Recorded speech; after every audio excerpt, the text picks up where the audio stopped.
My pleasure, and thanks for the kind words. Good morning, everybody. Thanks for the invitation. As time flies, it just seems like yesterday I was here providing a bit of a transportation update. I've got a lot for you today. I got way too many slides, but I'm going to try and get through them not too succinctly, but a lot to cover today.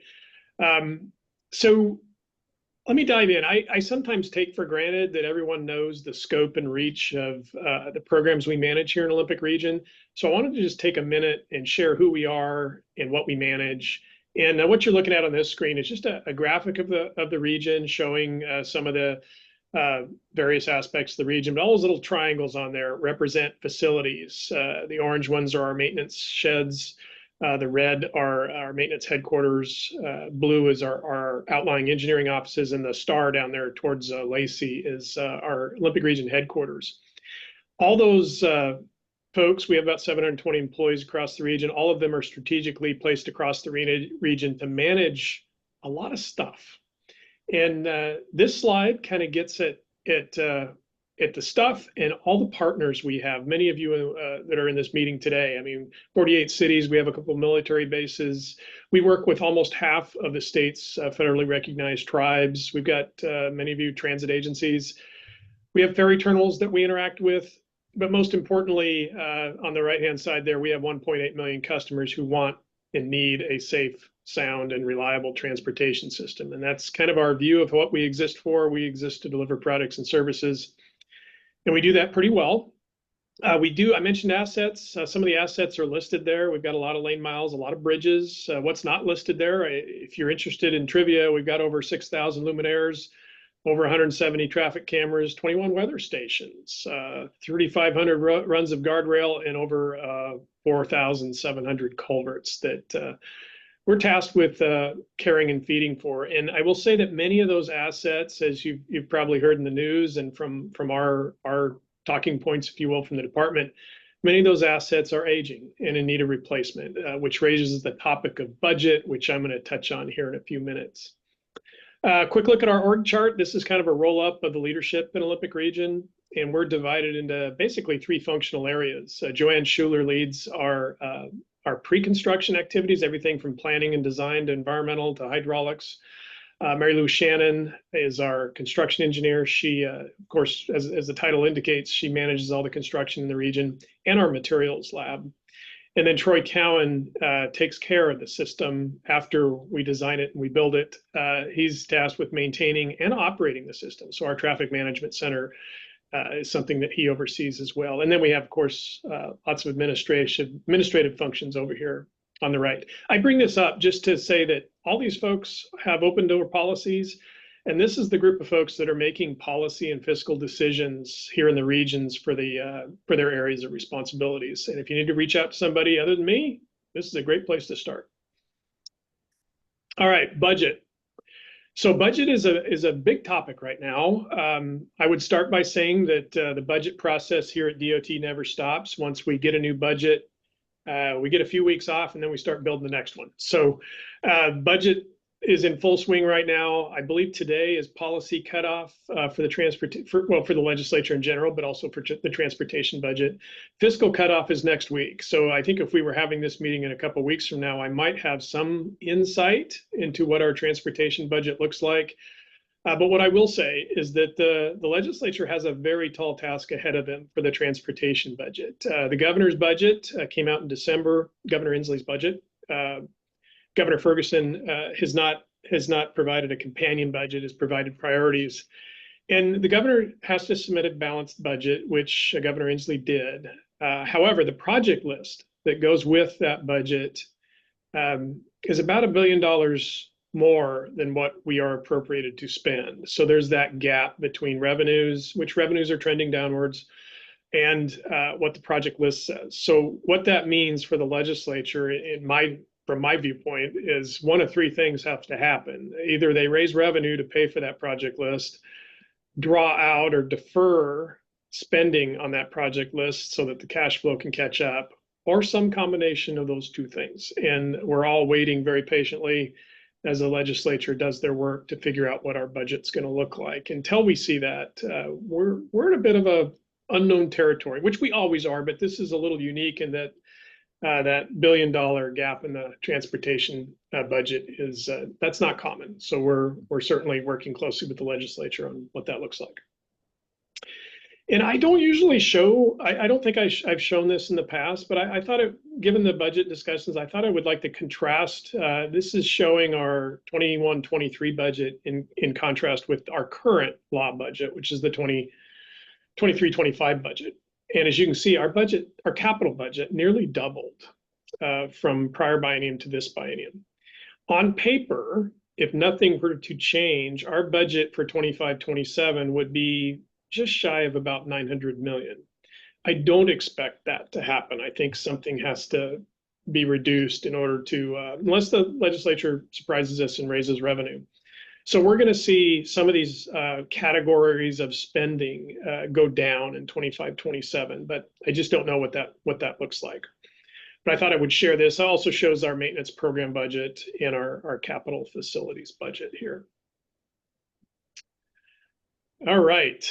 And on the topic of budget, I always like to make a plug for needs. And, you know, we have needs in the safety program, in our ferries system. Fish, we have a $5 billion fish shortfall in a budget to deliver our injunction requirements of restoring 90% of the habitat. But this one, I just threw this slide in because I developed this slide about a year ago for a meeting with the Highway Users Federation. And it really gets at preservation, preservation of the system that we own today. I mean, the economy runs on the system we have today. And this slide kind of tells the story of historical preservation spending. And that green bar you see at the top, that's the sweet spot. We call it the lowest life cycle cost. That's when we should be repaving roadways. That's when we should be putting a new deck on a bridge or repairing a joint. And it's been a couple decades since the funding has matched up with what we see as the lowest life cycle cost. And what that means is our pavements are falling behind, and our bridges are as well. Right now in Olympic Region, about 40% of our pavements are past due for an overlay or a BST or something of that nature. So lots of needs. We think we need $500 to $600 million more a year, or excuse me, per biennium. For our preservation program, both bridges and pavements. Steve, do you want to wait for questions at the end, or should we jump in? Oh, feel free to jump in. Sure. Back to the asset management. So what's the implication for your budget of not doing paving projects or maintenance on the schedule you like? And also, like, what is your expected useful life for a state highway? Yeah, good question. So, I mean, on the maintenance side, you're seeing it right now. You're seeing guardrail isn't getting repaired. Luminaires, when they get hit, are, you know, barrier. There's lots of parts of the facilities and the assets that we manage we just can't keep up with because we don't have the funding.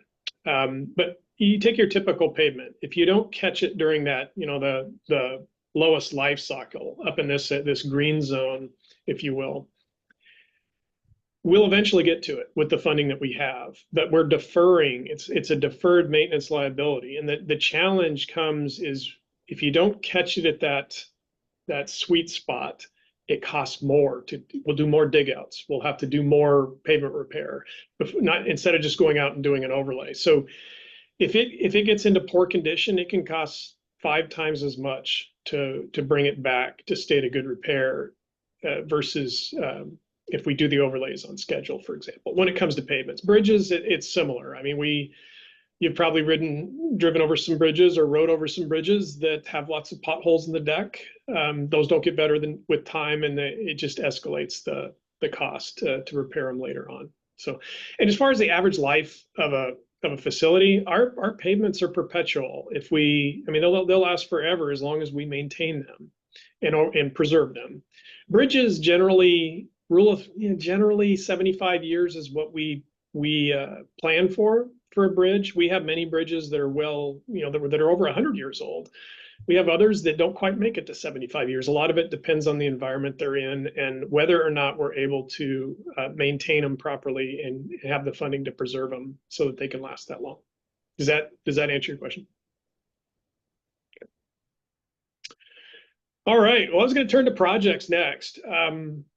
We have a lot of projects going on around the region. You've probably seen a version of this for the last couple of years. This is our standard template 2025 construction map. Lots of orange dots on the map, lots of opportunities to enjoy one of our work zones around the region. I will say my disclaimer is that some of this, depending on how the budget plays out, may not go forward. But right now, as we know it, this is the suite of construction you can expect to experience across the region in the coming year. And I'm going to touch on some of these projects. This one, great picture here. I like this. This is the newly completed SR 19-104 intersection, completed last summer. It's a good looking project. I've been through it once. It seems to function pretty well. And the companion roundabout that's being built right off the end of the Hood Canal Bridge at Paradise Bay Road, we're going to start paving out there again in April. And, provided we get some decent weather to do that. And we anticipate opening the roundabout later this spring. So 2 roundabouts will be in place here shortly. And then Hood Canal Bridge. I mentioned preservation and taking care of our bridges. This one, we are constantly working on the Hood Canal Bridge. If you frequent the bridge, you're well aware of that. We are in May, we're going to start working again on the center locks and the shock absorbers, which hold the draw spans together. We expect that work to be done mid-summer. It is going to involve some closures of the bridge for construction purposes, and we'll be working with the community and making sure we get the word out as that work comes together. We don't have a schedule yet from our contractor. I would share with you our anticipated dates, but stay tuned for more outreach on when we'll be having unplanned, well, we consider them planned, but they're kind of unplanned construction openings of the Hood Canal Bridge. All right, lots of fish work going on across the region. This one I put up front because it has some pretty good impacts to it. It's a big fish program. 3 of these barriers are located right in Port Angeles. The 4th is out in Jefferson County in the Port Hadlock area. Tumwater Creek and Chim Creek, they both have long-term road closures, so detours, and I have a slide that shows what those look like. In fact, I'll just jump right into those. Out in Port Hadlock, this is a look at what that detour is going to look like and when we think it's going to start there in July. Going to be in place for quite some time. I don't have the exact date on when it's going to start, but that's coming to the community out in Port Hadlock.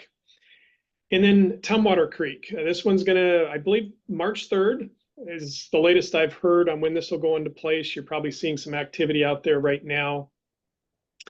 This is we have a great video that is mentioned. Actually, I'm not going to play the video today, but I'm going to make a quick mention of it. Shows how to navigate the vehicular detour route, and we have a separate route for bicycle and pedestrians to use. And so we expect to be reopened to traffic by Memorial Day. That's our plan. And here's the video. Oops, I skipped right over it. There's the video. If you just Google Tumwater Creek WSDOT, it'll pop up on YouTube and give you a good sense of what we're doing from the detour standpoint. Steve, Memorial Day is usually a Monday. You mean that weekend or Memorial Day itself? Well, we plan to get it done before the weekend. It's construction though, right? So anything that can go wrong will go wrong, but we think we built in ample time to get it done.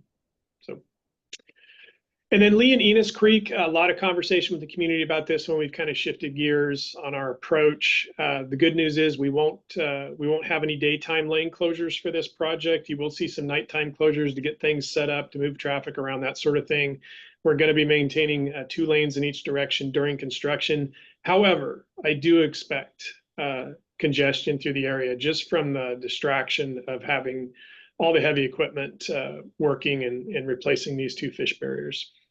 So, but we will be maintaining 2 lanes in each direction, which is great news for the community.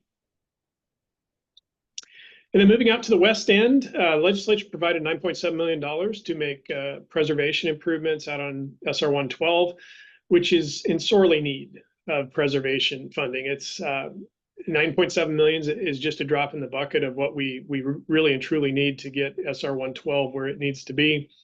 The focus of that money, we're looking at the highest and best use, and we've settled on paving from about milepost 0 to about milepost 7. And in that same area, we're planning to do quite a bit of guardrail work, some signing, and we have 10 culverts that we need to replace. There are a lot of eagle nests out there, so you're not going to see us start work till August. Probably after August 15th, I believe, is the window we have to start work after, due to the eagle's nest. But I'm not sure we'll get it done this year because we're starting late, but the work's gonna get going this summer. We're also doing signing improvements all the way out past Clallam Bay, just to spruce up some of the signing on that route.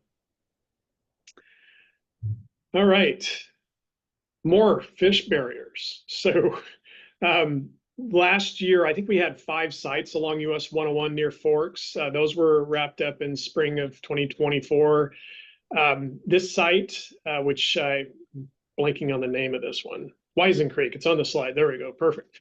Wisen Creek, this is the one remaining we have to do. We finished one bridge. It's last year. We're going to finish the second half of the bridge this year. And that work should wrap up at the end of our fish window, which is going into September of this year. And then moving a little further south, we have just a bunch of fish barrier projects that we're moving forward. 8 new barriers are being constructed this summer on, across Jefferson, Clallam, into Grays Harbor County there. These are all part of a larger effort to replace 29 fish barriers on the Olympic Peninsula. All 8 work zones will have temporary 1-lane bypass roads. So kind of that shoe fly you might have seen if you've driven the peninsula recently. That's kind of our best mode to get these, get in and get out quickly and get these built efficiently. Speeds will be reduced to 25 mile an hour in the work zones. So you'll see a signal set up to make alternating traffic. If you're like me, every time I go through there, I hit every single one of these red lights. So I'll just say, pack your patience. And we'll get through it together, and work will be wrapped up at the end of the summer. And then May Creek, just right there at the Jefferson-Clallam County border. Really challenging project. This project, it's 40 feet down to the culvert and really poor soils. So we've elected to build a bridge at this location, a big bridge, 175-foot long girder bridge is being constructed out there. Work is expected to wrap up in the fall of 2026. So a multi-season job. Challenging project, but exciting to get this one finally across the finish line. And then lastly, on some of the fish work in Clallam County there, we've been working in the Blinn Gardner area. Several of these have already been completed. You see a graphic there showing the 3 that remain. They're all expected to get wrapped up this year. So good news there. We will be out of the way at between Squim and the Discovery Bay area. In outreach, I just wanted to, I threw this slide in. My communications director asked me to throw this slide in. This is going to be another busy construction season, and I feel like a broken record. I've been saying that for 3 years now, but outreach is key. Making sure the communities know what we're doing, why we're doing it, what it's going to look like while we're doing it, how they can get information and plan their trips is super important to us. And we have all sorts of tools we use. It's not always successful, but we do our best. And if you ever need any information about our projects, please feel free to reach out. We want everyone to be informed so that they can make good decisions regarding their travel plans. All right, let's move into some planning topics here. Several things. The next 4 slides I have kind of get at some of the work we're doing in our planning office. These are just pointing out the RTP updates that are coming up and due fairly soon here. It's coming faster than I seem. June just seems like it's right around the corner. And periodic updates here. There's we have two major. Well, what was I going to say here? Well, George tells me we're prioritizing based on. So he's got this high, medium, low there. we want to fully analyze kind of the impacts on the state highway system. So where we're seeing growth, we're really focusing in those areas specifically. So the dark green circles there, those are areas where we are seeing that growth and if you will, the impact on the state highway system. So those are pretty important updates for us to make sure we get across the finish line in good order. So anyway, lots of updates coming. I put Thurston on there just for your information, but lots of updates coming. And we do have a couple studies. I'm going to talk more about GORST. I have a separate slide for the GORST study that is we're right in the middle of that one, but we have a chronic, CED stands for chronic environmental deficiency. And that project is getting underway. It's going to deal with the resiliency and flooding in the Pish River Valley. No construction funding, but it's going to look at opportunities to improve out there. We also have a NOAA grant that I'm not sure you're all aware of. We recently, I think it's a $25 million grant we received, a federal grant. So, you know, not sure it's going to go forward yet, but we don't know. But we do have a NOAA grant that's going to look at SR 112 all the way out to the Pish River Valley as well, looking at opportunities for resiliency along SR 112. And then pre-design efforts. We have a whole team in our planning office that does nothing but pre-design. And what you see listed on this slide are all of the either current or upcoming pre-design efforts that we have in the hopper. Most of them are being driven by our safety program that looks at high collision incidents at intersections or corridors, that sort of thing. So all of these right now are being advanced in some form in our planning office. What I will say is that funding for these is questionable at this time, but the pre-design work to identify what the solutions are, working with the community, that sort of thing, those are going forward. And as you can see, there's quite a few things here. Complete streets, which I talked a little bit about last year when I was here. These all will be incorporating complete street elements into these various projects. And then lastly, my fourth graphic here, lots of fish barriers that we're working on. There's 96 total represented on this slide, 71 of which are right here in the PRTPO's counties, all in various stages of delivery. Some are in pre-design, some are actually moving into preliminary engineering. We have lots to talk about, particularly the one, it's circled there, actually is it labeled? It's labeled Kitsap 29. We'll be working a lot here in the not too distant future to get at how we're going to construct all those barriers, given that a lot of congestion in the area, and we're just going to make it, I hate to say it, worse as we get in there with correcting all these fish barriers. So lots of conversation coming about the Kitsap 29. All right, moving into some of our larger capital projects that are in the works.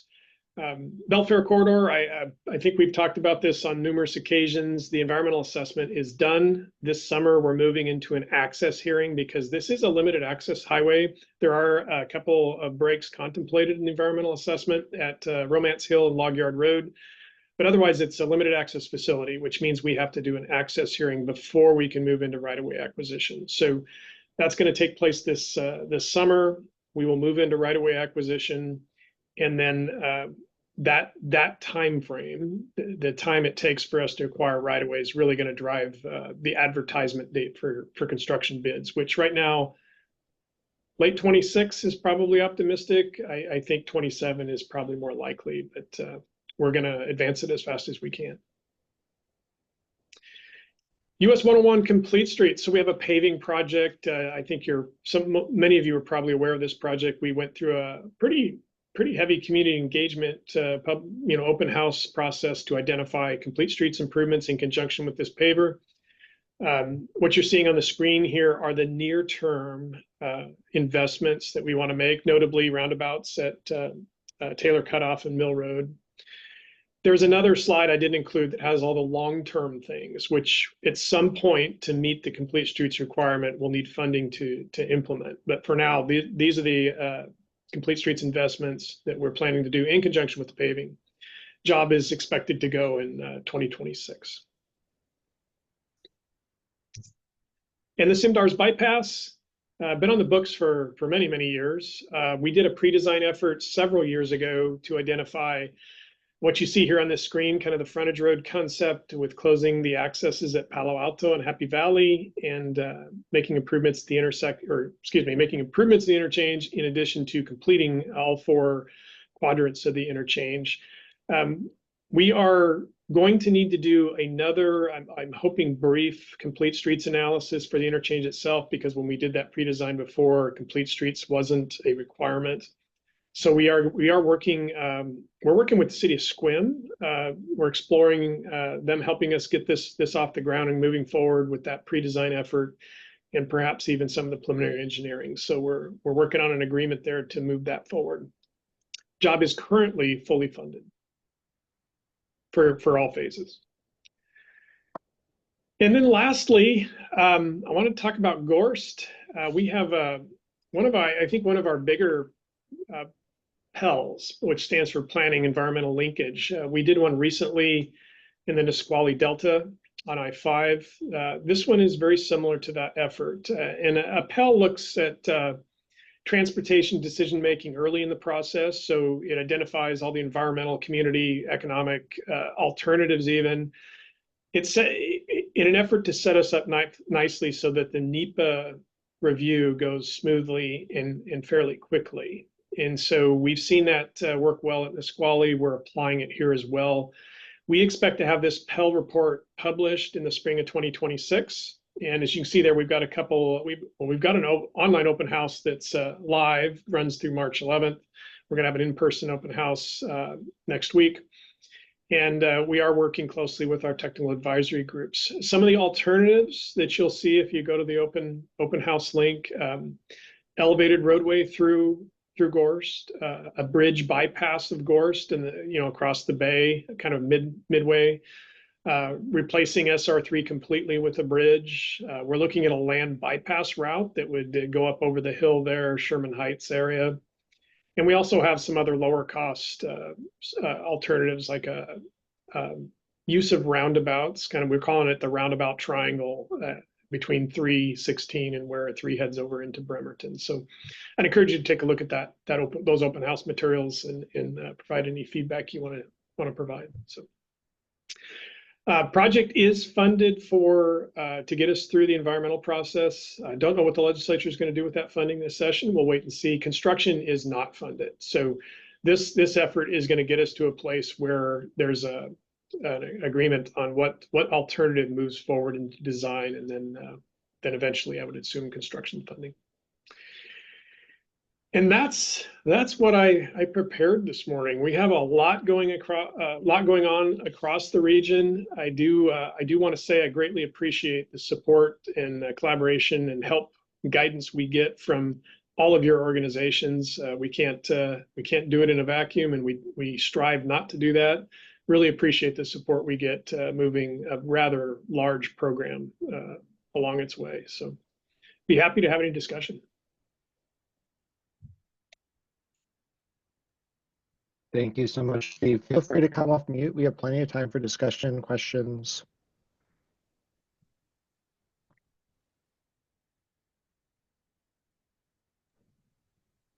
Maybe I'll start. Oh, I see Wendy's hand. Go ahead. Hi, Steve. This is Wendy, and I'm busy handing out thank yous today. I just wanted to recognize the good work of your maintenance team and your communications, how they work together to identify mountain pass travel alerts and to be able to keep people off the roads if at all possible when things turn inclement. I had reasons to use that system, and it really was amazing how I was able to get to Idaho and back and have basically my eyes wide open. And my safety, I felt like safety was the utmost reason for those divisions, and they're working great. Yeah, well, thank you for that feedback, Wendy. That's great to hear. And I will say we prioritized, so we saw some of these storms coming, and we prioritized. We had some tough decisions to make between, do we fix guardrail and third-party damage, or do we save the money for snow and ice? And we made a conscious decision to put the money into snow and ice so people can get where they need to go safely. Thank you. I wanted to ask about removal, and it seems like you might have said that a lot of the work on the Olympic Peninsula is getting, like there's an end to the barrier removal. I'm curious how that compares. I think Kitsap, it sounds like, is a longer timeline. How does that compare with the rest of the state? Um, and also, since I'm asking, what's the monitoring plan for post-construction on these different projects? Yeah, monitoring post-construction. So they need to be fish passable at the end of the day. So if our design and what we build doesn't quite work, I'll just say it doesn't function the way it's supposed to. We do have the ability to go back and do some remediation. So we monitor them. It's the plantings, the mitigation we do out there, restoration type work. It varies, but I mean sometimes up to 10 years we're keeping an eye on that stuff. I hope I didn't misspeak. We have a lot of fish work left to do, a lot of barriers that still need to be corrected. That slide I said we had 90, I think it's 96 barriers. There's more even after that. We've got a lot of work left to do. With the funding we have, we're going to get about 75%, 75%. I forgot the exact number of the original plan to get us to 90% of habitat restored. Here in Olympic region, we're roughly half of the statewide barriers. So you got to keep in mind, there's barriers across the state, but the injunction, which is really what the funding is targeting, is in Olympic region and what we call our Northwest region. So if you can, basically the greater Puget Sound area. So we have roughly half of the statewide injunction barriers. That's the term we use to describe those particular barriers right here in Olympic region. And yeah, we hope with the funding we have, we hope to get to, as far as we can, but we need a lot more. And the reason, the $5 billion figure that you probably heard to get us to 90%, part of what's driving, several things are driving that. One is things are costing more. In the barriers that remain, some of them are very expensive. I think about Peabody Creek, which runs underneath downtown Port Angeles. That's going to be a very, very expensive project. And so I don't want to say we did the easy ones first because we did a lot of challenging ones, but we did quite a few of the easier ones first. They cost less, and that was because of time, right? It takes time to get these complex projects across the finish line. So I don't know, does that get at what you were asking? It does, and I hope efficacy of fish barrier removal and the habitat potential for the hatchery or for the salmon is a key part of that consideration as well. So thank you for that explanation. Ed, I see you. Yeah. By the way, we are seeing salmon return in a lot of places too at these corrections. So, yeah. Thanks, Lindsay. Steve, so representing cities, I sit on the Puget Sound Partnership and also the Public Works Board. Representative Theringer in your district has expressed concern about utility relocation in conjunction with the fish passage. Of course, you're familiar, Steve. He had a proviso in the last session that funded that utility relocation study. We're going to be, with Public Works Board, presenting that to Puget Sound Partnership here this spring for discussion. Just a FYI, and there's some discussion going on about the possibility of reapproaching the courts that ordered the finding that WSDOT is responding to, such that could it be more sequentially arranged, prioritized, so those culvert and bridge work you're doing are in conjunction with upstream and downstream, and there might be tribal support for that to approach the court. I don't want to say I know that for a fact, but there's some questioning concern about the efficiency of spending that $4 to $5 billion, and could it be done more effectively? And that's without criticism to WSDOT, because you're responding to a court order. Yeah, I've heard similar conversations. I know the governor's office is getting engaged in those conversations, and we see some of those opportunities for efficiency, but the challenging thing for us is we're directed through the transportation budget to fix specific locations. And, we are an executing agency, and if there's not funding to do, like, for example, a county or city barrier right next to it, well, we don't have the flexibility to pay for those. So what do? We just charge ahead with fixing at least part of the barrier. And that's, we see some of that, and I know there's conversations going on around it. So, yeah. Thank you. I see Marty. Yeah, I had a question for you, Steve. The project in Gorst, the alternatives that what is the process on which alternative that WSDOT will go with? I just wanted to know how that's going to be determined, and when WSDOT will know which alternative is going to be that you'll be going with. Yeah, so the work we're doing under the Pell is it is intended to refine that grouping of alternatives that we put out there. So we're taking the public input, we're taking all the environmental impacts, the cultural and historical resources.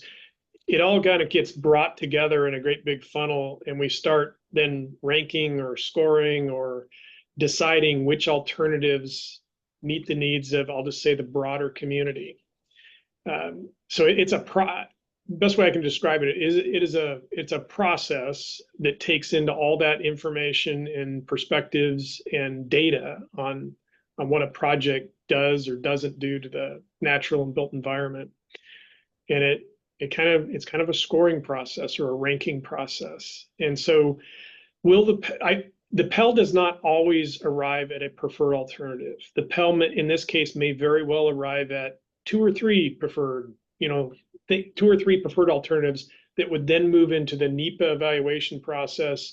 And the NEPA process is where you actually, you look at your purpose and need for the project, and the NEPA process will eventually drive a preferred alternative that moves into design. So the Pell, we're going to be done with that in spring of 2026. I don't know. It's going to depend on what we hear and the feedback we get. Will it kind of gravitate towards a preferred alternative, or will it have, two or three still left on the table that we move into the NEPA process? It's a very flexible process. So I didn't really answer your question because I don't know how this process is exactly going to play out. But in general terms, it's just evaluating all those impacts, taking the community perspective. I mean, cost can play into it, but not always. So, does that help? Yeah, it helps. Okay. Thanks. Thank And a you. quick follow-up before going to Wendy. Why is that a NEPA and not a SEPA, or National Environmental Policy Act, and not State Environmental Policy Act? It's just by nature of the size and complexity of the project, and potentially the funding. If there's any federal funding, it triggers a NEPA nexus. Thank you. All right, Wendy. Hi, Steve. I wanted to say again, I'm grateful that we had a wonderful, Jamestown Slalom had a wonderful presentation from a DOT hydraulics manager about stormwater best management practices. And I wanted to say that I got the full recognition that Washington is going to become a leader in stormwater retrofit. And I wonder if you have any comments on the work that you're doing. Yeah, we've identified a lot of places around the region, around the state for that matter, that are in need of stormwater retrofit. The challenge is funding. So, whenever we pave more than 5,000 square feet or add more than 5,000 square feet, we're obligated to do stormwater treatment. But there's a lot of other types of projects when we're out there that it doesn't trigger that requirement. And so it does come down to money. I mean, and I will say sometimes we're conflicted. If you have $100,000 to fix a bridge joint, but to do the stormwater, it's $200,000. Do you fix the bridge joint, or do you wait till you have $200,000? So there's a little bit of that has to be considered. But overall, we are, as an agency, we are taking more and more steps to treat stormwater when we're kind of a one touch while we're there, take care of it while we're there, if we can afford to do it. Thank you, Steve. If I could add to that, Yeah. The part that really wowed me was that there is so many new features and combinations of features that are creating stormwater retrofit systems that where they're not even aware of what to call them anymore. There's so many different creativity in science. And I'm going to kill my audio so you don't hear this background noise.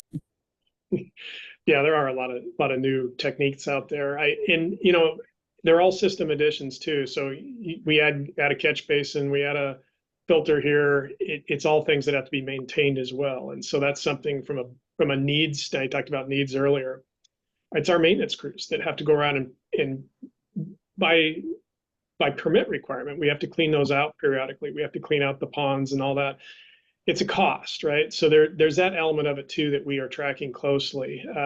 So it's a funding conversation because if you just look at our budget, the money we have for dedicated stormwater retrofit by itself is extreme. It's a rounding error in our budget. So we don't have dedicated funding for it. So it really does fall to those projects. And then long term, how do we maintain it all? It does add up over time. But we're working on it. Thanks, Steve. I see Pat. Yeah, forgive my being a rookie here, but I was trying to take notes as you were discussing the freight corridor on Highway 3, and I can't quite make sense of my notes. Could you give me a quick review of that so I can straighten up my notes? Because Yeah, sure. that's I what mean, I get asked about. Yeah, we're through the environmental process. And so, and you can't purchase, so that's a brand new greenfield corridor. We have to buy the right of way, the property to build the 5-mile section of new highway. So you can't purchase right away until you're through the environmental process. And because it's limited access, for the most part, we have to, by statute, we have to go through an access hearing to make it limited access. And so that's step one. Now that we're through the environmental process, this summer, we're going to do an access hearing. In that, when we're through that process, we will begin the property acquisition process, which I can tell you can easily take 18 months, sometimes longer, to get through and we can't rush that, right? The last thing we want to do is use our eminent domain powers to take the right of way. So we want to go through a negotiated process. That's where I say the uncertainty is. How long is it going to take us to acquire right of way? The earliest I see the project going out for construction bids would be late 26. I think it's likely to move into 27 just because of the time it takes to acquire all that property. All right. Thank you. You're welcome. Other questions? We still have about 5 minutes planned. We can, of course, let Steve off the hook early. I'll ask. Oh, go I have a ahead. question. Sorry. With the hearing access, is that public or is that something that's only with WSDOT? And when do you notify people if it's public? It is public. It's actually it's a hearing. So there's a court reporter, all of that. We will do our standard suite of notifications. All the property owners, affected property owners, will get personal notifications. Otherwise, it'll be news releases, social media. We'll get the word out of when the access hearing is. Great, thank you. You're welcome. Thanks, Steve. Other questions? I was going to ask, I mean, there's definitely a lot of speculation about where the will come next, but do you have any word on federal funding for WSDOT or transportation? Lindsay, you broke up. I didn't catch the first part of the question. I was making a joke and calling Trump Oh. And where it's going to point. So do you have any updates, from WSDOT on federal funding, like anything that's certain besides just the speculation that's all around right now? Yeah, I think what I don't have anything certain. I don't think any of us do.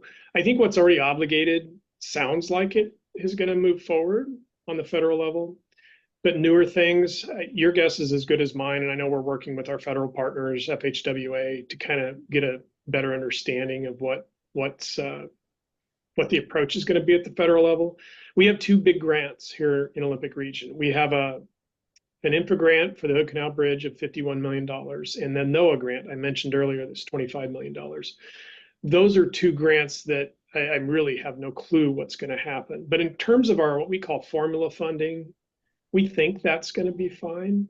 But if something isn't obligated, I think your guess is as good as mine. And we're finding out probably about the same time you do. Thank you. All right, last question. Going once, going twice. Steve, thank you so much for your presentation, for all of